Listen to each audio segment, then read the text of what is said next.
My name is Pastor Gregory Manning, and I'm running for City Council at Large in Division 2.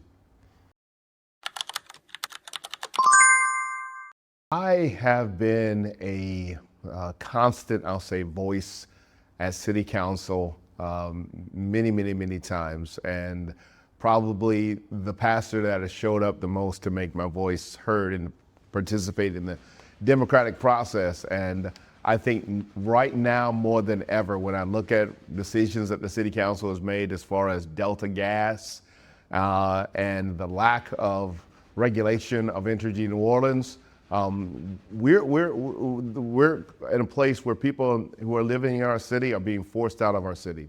So I'm running because the cost of living is a crisis in New Orleans, and utilities aren't affordable, housing is unaffordable, and our infrastructure is failing us. So we got to get to a point once again where things are affordable again. What do you think is the number one issue facing New Orleans, and how can the City Council meaningfully address that issue? Yeah, that's a good question. So I am disheartened by the fact that we have lost 20,000 people between 2020 and 2023. That is 7.3% of the metro population between Jefferson Parish and Orleans Parish.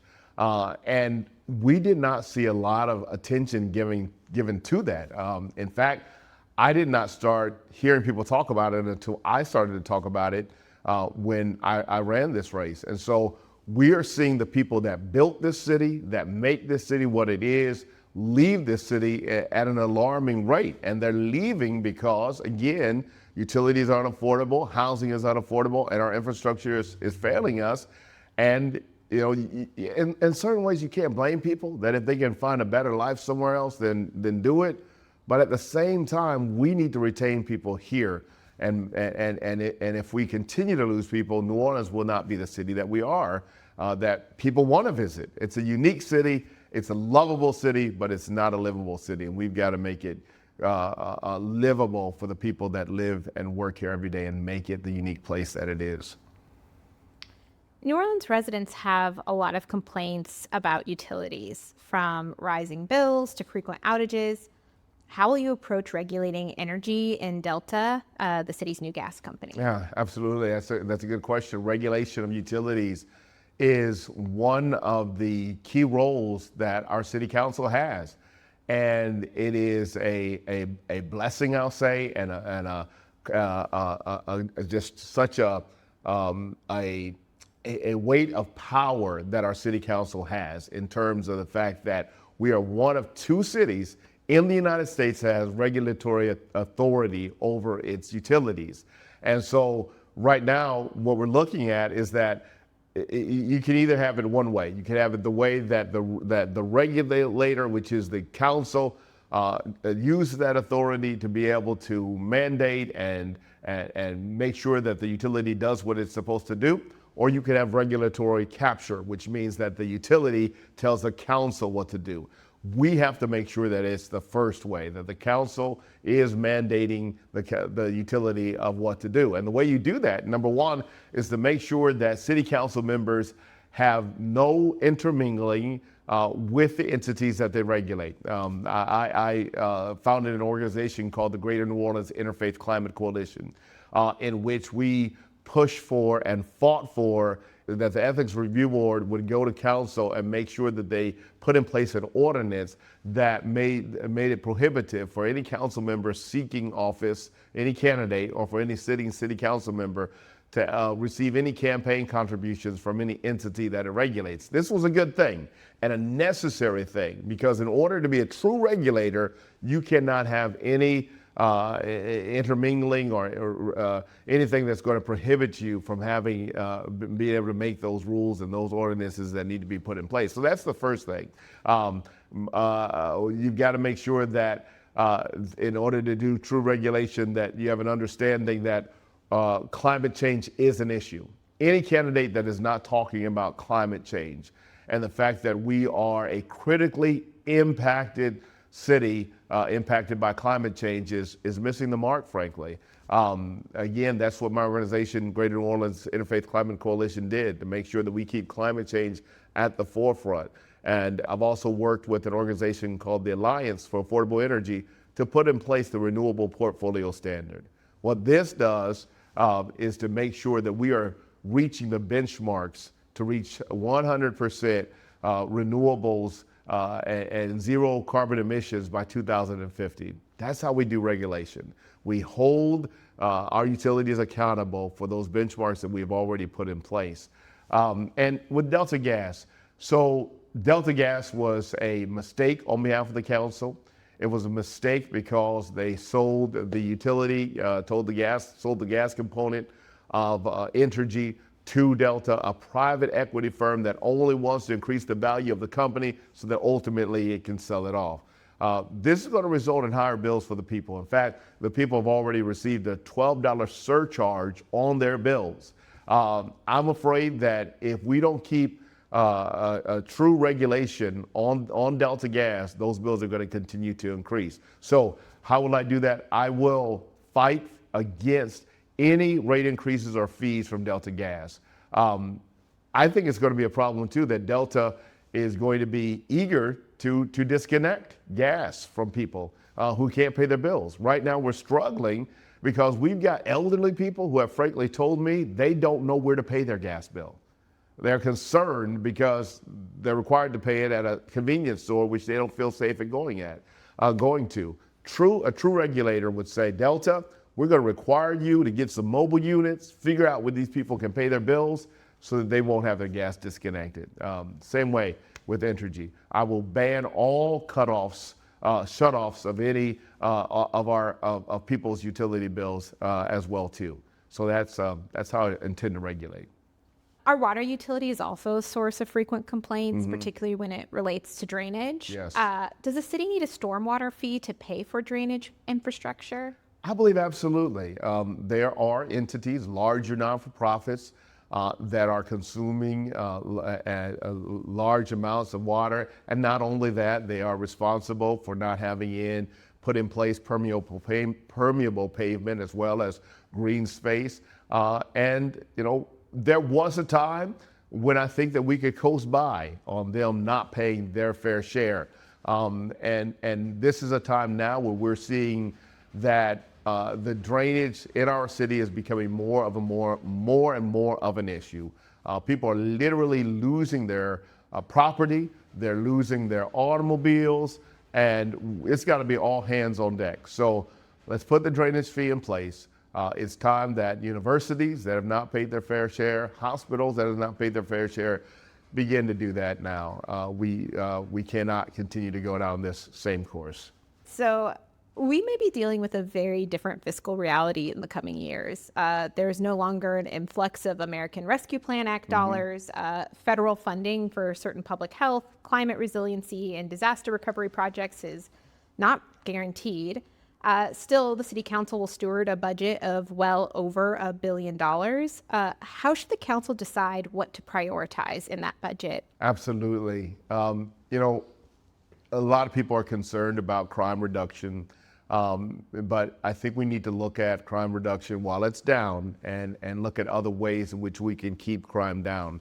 And so I think that a chunk of our budget needs to go towards organizations that are assisting with the reduction of crime, namely putting in place some conflict resolution efforts to be able to train people.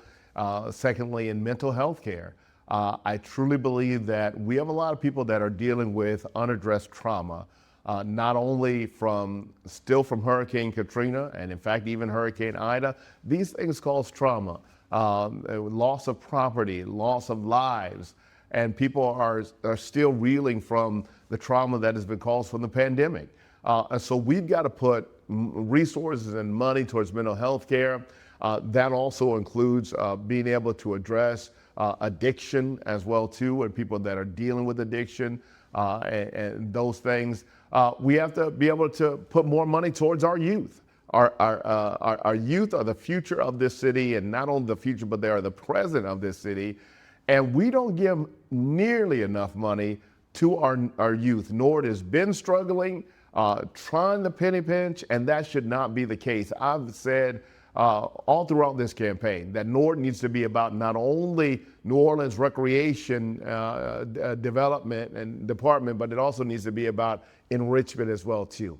How do we teach young people and give them skills that can propel them into a future that's going to allow them to be able to build wealth and to earn money as well too. And I'll say this as well too. A huge thing when we look at where money is directed to, 62% of young people who commit crimes are functionally illiterate. We have to put more money into education and make sure that our youth get to a point where they can go on to higher education. If they're not functioning and able to read, then they're going to participate in criminal activity. And so we've got to address that. We have to put more money towards affordable housing. We need 40,000 units of affordable housing. We need to be able to make sure that people get into safe, secure, affordable housing, and that's going to also create a reduction in crime as well, I believe. And so those are several things that we need to do. A huge part of the council agenda at every meeting is land use and zoning. How will you approach those decisions? What considerations do you think should be prioritized, and how should affordability factor into these decisions? Yeah, absolutely. So land use and zoning is always a critical issue. When we think about it, I think that we need to look at what I call the triage method. There are certain parts of our city that need attention even more than others. And I think the only way that we're going to start to bring economic development when it comes to land use and zoning as well too connected to it is to look at like parts of the East and say, okay, we need to give direct attention and priority to some of these areas and possibly change the zoning for some of these areas so that we can begin to build affordable housing, so that we can bring commerce into some areas and to get some places back into commerce that we haven't had into commerce. And so in looking at these areas that need it most, we're going to direct our attention that way. We have to look at, for sure, our zoning when it comes to our STRs and our commercial STRs, and begin to look at how we have kept people who need to make a living off of short-term rentals and count on that as supplemental income, how we box them out of it. And so we cannot give deference in terms of our zoning for those who are only about building big business with STRs. And so that's something we need to look at as well too. What do you think is something that an average voter might misunderstand about the city council? Or alternatively, what do you wish voters knew about the job? You know, when I think about that, I think particularly the job that I'm running for, city council at large. I think that voters need to understand that the job of that city council at large member is to be a helper and a council member that works in tandem with the other district council members. And so every council member should be able to think of themselves as it's not only me, but it's also that city council member at large person as well to be able to move along issues, to be a support to that person. And I don't think a lot of people understand that if there's unity in the council, if there's not division, if you don't have city council members that are combating each other and in conflict with each other, it's going to be for the best and most productive for our city as a whole, where they can say they're working together, they're approaching issues together, they're working alongside each other, showing up for each other. That's what that council at large member should do. And that's what I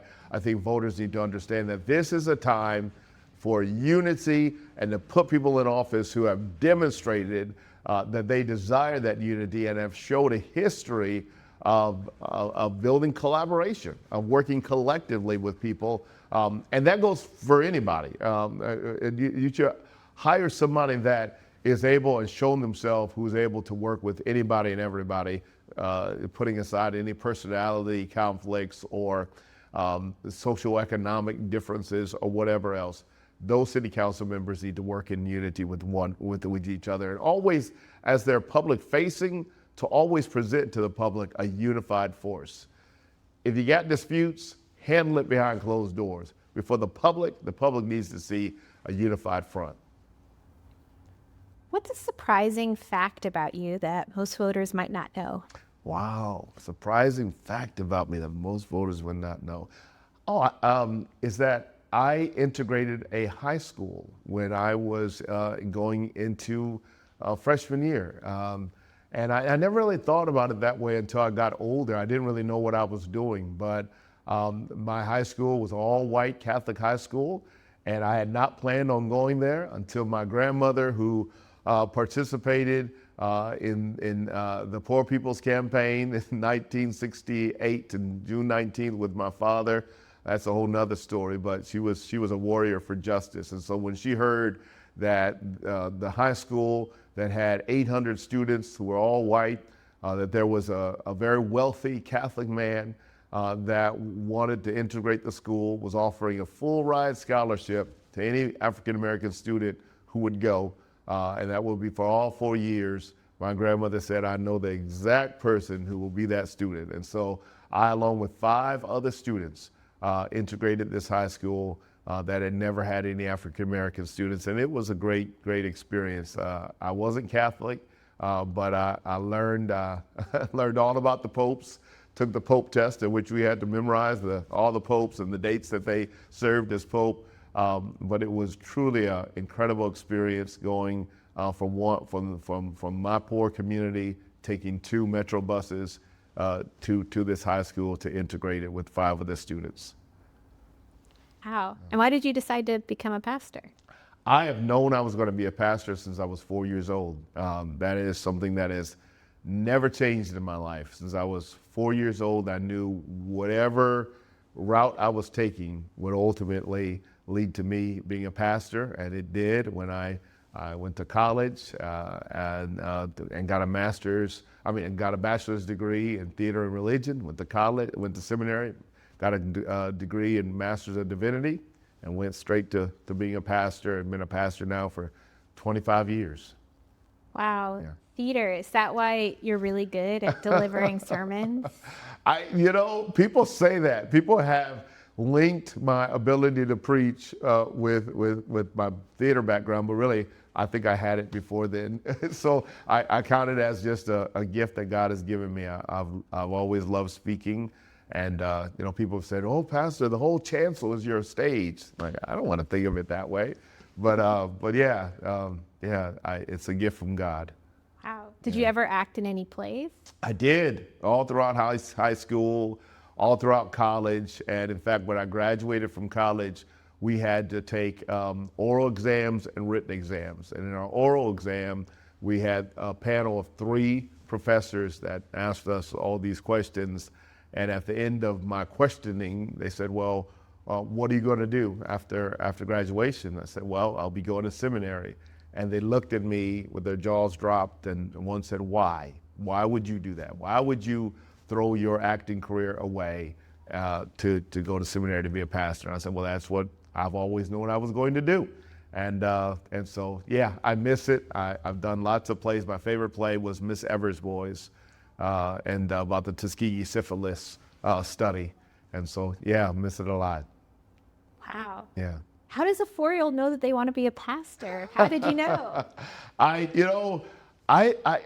God had just spoken to me in my heart. My mom would say she's home with the Lord now, but she would say she knew that the reason I would fall out in our cathedral style church in the middle aisle, in the center aisle, and scream was because I really wanted to be up there with the pastor.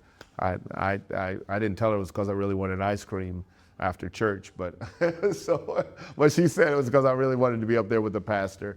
But yeah, no, I just felt it in my spirit, and my family has always known that, and I always knew that there was a special calling on my life. And running this race is just a part of it. I always say there's 2 things I've always known well, and they're from Scripture, and that is to love the Lord my God with all my heart, soul, mind, and strength, and to love my neighbor as myself.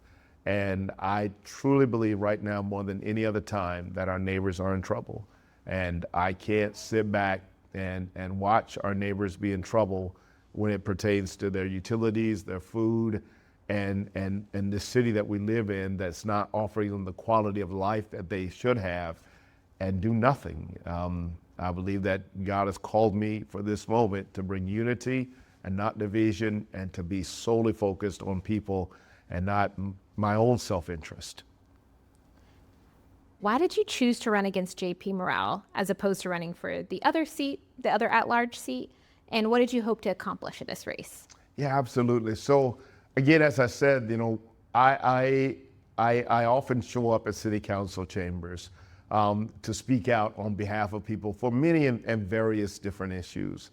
And I think the straw that broke the camel's back, as it were, was the decision on Delta Utilities, which was, I had worked with organizations and looking at the particular harms that such a decision would have on the people that were affected, on the ratepayers.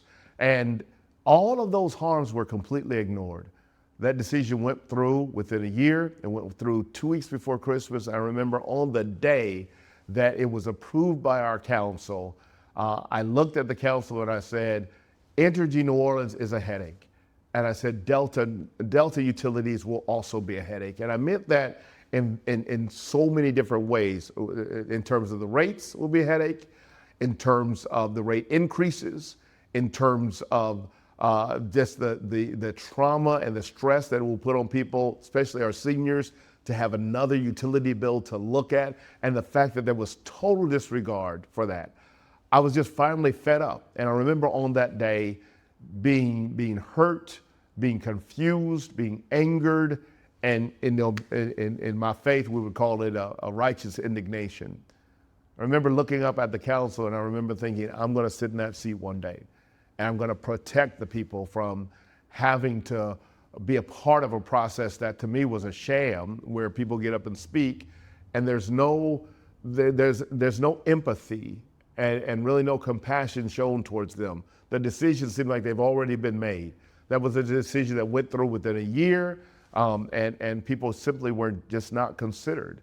And so I'm tired of people not being included in that process. And frankly, you mentioned specifically JP. I will say that JP and I, before I decided to run, we had open lines of communication. He could call me on the phone. I knew I could call him on the phone. I could text him. We weren't buddies, but we had a good, collegial relationship. And, one day he called me and told me that he wasn't going to permit somebody that a colleague of mine who I've worked with for a long time that does great work, was not permitted to come and meet with him. And I said to myself, that's not how council members should be.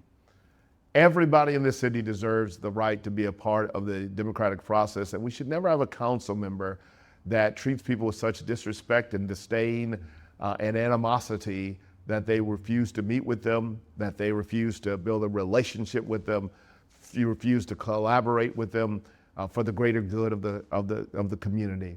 And that's what I've seen. I've seen a lot of disrespect, a lot of disunity, a lot of division. And this is a critical time with what we see coming down from the federal level. We cannot afford 4 more years where we're dragging our feet. What I say is we're stuck in the mud. We're not moving forward. We cannot afford that. And so nothing against JP.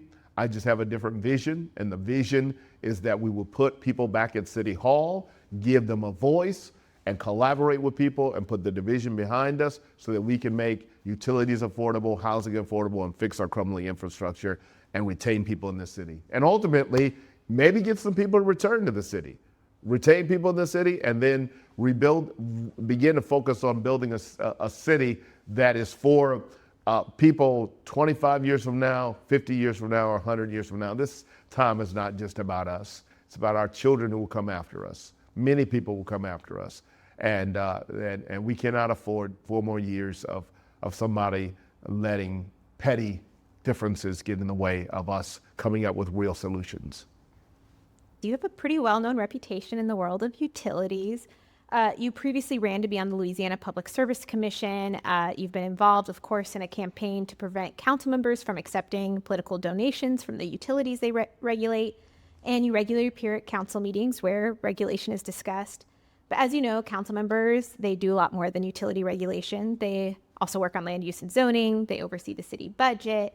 They have to hear a lot of different issues. Are you prepared for the many hats you'd have to wear as a council member? Absolutely. I think it all has to do with with creating a city and building a city where the residents feel that their concerns are heard. In listening to people, we hear often that people feel like more attention is given to our tourists than anything. And right now we have to show our citizens that they are cared for and their concerns are heard. In just talking about all those issues, we have to be able to, one thing I say is when I think about the infrastructure of our city, we have to also think about the infrastructure of City Hall. How do we get people comfortable and feeling like they are welcome in that democratic process as well too? So there's all those issues, but how do we get people at the table in place so that their issues can be heard, or whether it has to do with zoning, or whether we bring them into the process of their input on budget so that budgets get passed by hearing the voices of everybody.